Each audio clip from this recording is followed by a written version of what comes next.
मित्रों, जय शनिदेव महाराज। मित्रों, कहते हैं कि जो आपके भाग्य में है वह वस्तु भाग करके आपके पास आएगी और जो भाग्य में नहीं है वह आकर के भी दूर भाग जाएगी। और यही बात कुल मिलाकर के मकर राशि के लिए भी सही है कि जो आपके भाग्य में है, याद रखिए, वह आपको प्राप्त हो करके रहेगा और आने वाले कई वर्षों तक आपका भाग्य चमत्कार करेगा।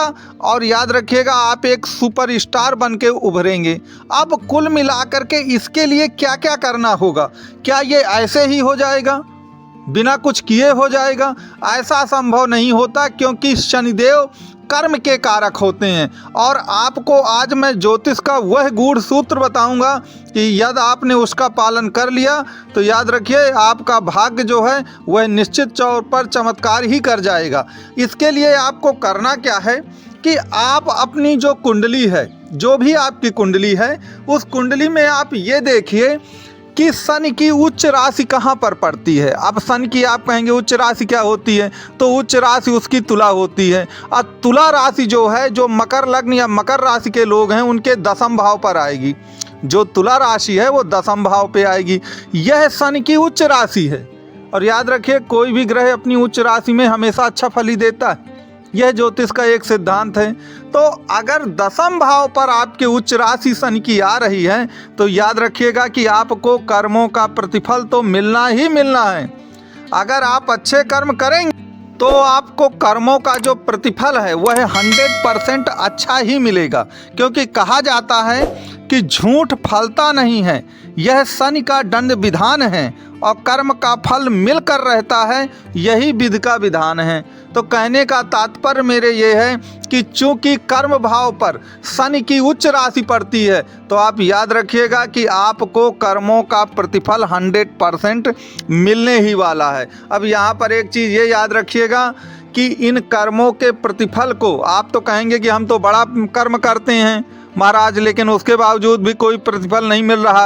पिछले 6-7 वर्षों से हमारी सब कुछ दुर्दशा बिगड़ के रह गई है, हम तो महलों से सड़क पे आ गए हैं, आप तो यही कहेंगे। लेकिन याद रखिएगा कि इन कर्मों का प्रतिफल पाने में हमको रोकती क्या चीज़ है, अब मैं वो गूढ़ रहस्य आपको बताता हूँ। अब यहाँ पर यह देखिए कि शनि की नीच राशि कहाँ पे पड़ती है। शनि की नीच राशि कहाँ पे पड़ती है? शनि की नीच राशि पड़ती है आपके चतुर्थ भाव पर, क्योंकि मेष राशि नीच राशि होती है शनि की। तो शनि की नीच राशि चूंकि मेष है, चतुर्थ भाव पर पड़ती है। और चतुर्थ भाव काहे का होता है? चतुर्थ भाव मोह का होता है, माया मोह का होता है, ये भूमि भवन वाहन का होता है। अर्थात यदि आपको भूमि से, भवन से, वाहन से अत्यधिक, अब आज के युग में आप जानते ही हैं कि भूमि भवन वाहन सब विलासिता की चीज़ें हैं। जो जितने बड़े लैंड का मालिक है, भूमि का मालिक है, वह कुल मिला के उतना ही अरबपति खरब भूमाफिया आज आप देखते ही हैं। तो अगर आप इस तरह का काम करते हैं, माया मोह में फंसते हैं, भूमि भवन वाहन को ही जीवन का परम लक्ष्य मान के चलते हैं, तो मान लीजिए कि फिर शनि के जो प्रतिफल हैं वह आपको नहीं मिलने वाले। और जो भी लोग हैं, जो लोग महलों से सड़क पर आए हैं पिछले 5-6 वर्षों में, वह कमेंट बॉक्स में लिखकर ज़रूर मुझको बताएं। मेरे व्हाट्सअप नंबर दिया गया है, इसमें लिख करके बताइए कि वास्तव में आपने क्या गलती की थी जिसके कारण से शनिदेव ने आपका ये हर्ष कर दिया है। मैं आपको पहले ही बता चुका हूँ कि कर्मों का प्रतिफल मकर वालों को सबसे ज़्यादा मिलता है। अगर अच्छे कर्म है तो अच्छा, बुरे कर्म है तो बुरा मिलने वाला है।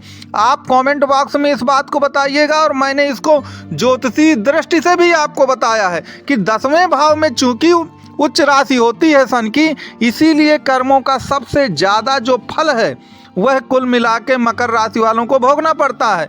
तो यदि आप अच्छे कर्म करेंगे तो निश्चित तौर पे अच्छा फल मिलेगा। वैसे भी कहा गया है एक कि माया को चाहने वाला, जो व्यक्ति मोह माया में फंस जाता है, उसके लिए कहा गया है कि माया को चाहने वाला बिखर जाता है और शनि को चाहने वाला निखर जाता है। तो आपको शनि को चाहने वाला बनना है, ना कि माया और भोग विलास में आपको कुल मिला के रत होना है।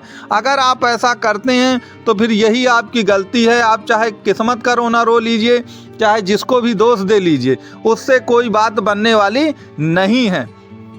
अब देखिए, सब कुछ मिलना तो किस्मत से है।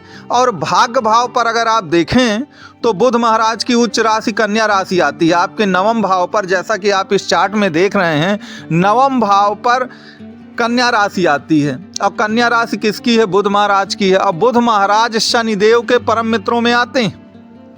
बुध महाराज शनिदेव के परम मित्रों में आते हैं। तो आप उस भाग्य का रोना मत रोइए। अगर आपने सही कार्य किए हैं तो 100% आपको भाग्य का साथ मिलने वाला है। यहाँ पर एक बात जरूर याद रखिएगा कि आप बुध को देखें कि बुध बैठे कहाँ हैं आपकी कुंडली में। मैं एक उदाहरण देकर बताता हूँ। मान लीजिए बुध आपके द्वितीय भाव पर बैठे हैं, तो जब भाग्य का स्वामी द्वितीय भाव पर बैठ गया तो द्वितीय भाव कुटुंबियों का है, आपकी वाणी का है, आपके स्टेटस का है, धन का है।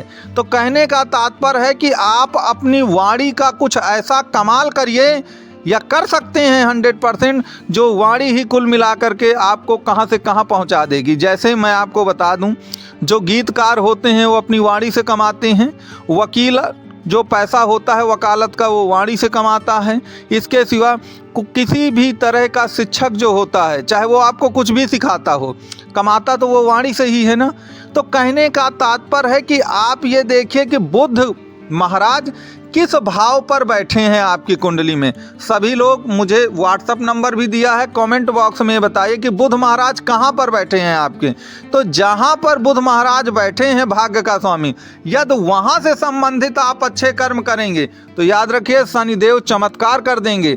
आपका भाग्य आपके लिए चमत्कार करेगा और याद रखिए आपको जीवन में वो सब कुछ प्राप्त हो जाएगा जो आप चाहेंगे। तो जो मैंने आपको बताया कि शनिदेव की नीच राशि कहाँ पर आएगी, वो चतुर्थ भाव पे आएगी। तो आपको चतुर्थ भाव की जो जो प्रॉपर्टियां हैं उनसे बचना है।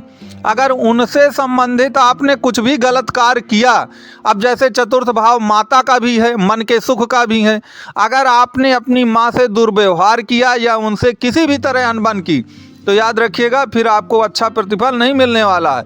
क्योंकि याद रखिए शनि के इस जीवन में 3 ही मित्र हैं, एक उनकी माँ, एक बुध और एक शुक्र, यही उनके परम मित्र हैं। तो माँ का तात्पर्य महिला से है, माँ का तात्पर्य अपनी माँ से भी है। तो अगर आपने महिलाओं के प्रति असम्मान का भाव रखा या माता से आपने कुल मिला के संबंध बिगाड़ लिए, तो फिर आप अपनी भाग्य को दोष मत दीजिए, ना अपनी कुंडली को दोष दीजिएगा। आप उसके लिए स्वयं जिम्मेदार हैं। तो कुंडली आपको राह दिखाती है कि वास्तव में आपका भाग्योदय कब हो सकता है, कैसे हो सकता है, किस प्रकार हो सकता है। लेकिन जो कुंडली में ग्रहों की स्थिति है उसी के अनुसार जब आप कार्य करेंगे तो निश्चित तौर पर सफल होंगे और आपको सफल होने से कोई भी रोक नहीं पाएगा। तो मित्रों, अगर आपको कुल मिलाकर ज्योतिष के गूढ़ रहस्यों को जानना हो या ज्योतिष सीखनी हो तो नंबर दिया गया है, आप इस नंबर पे कांटेक्ट कर सकते हैं।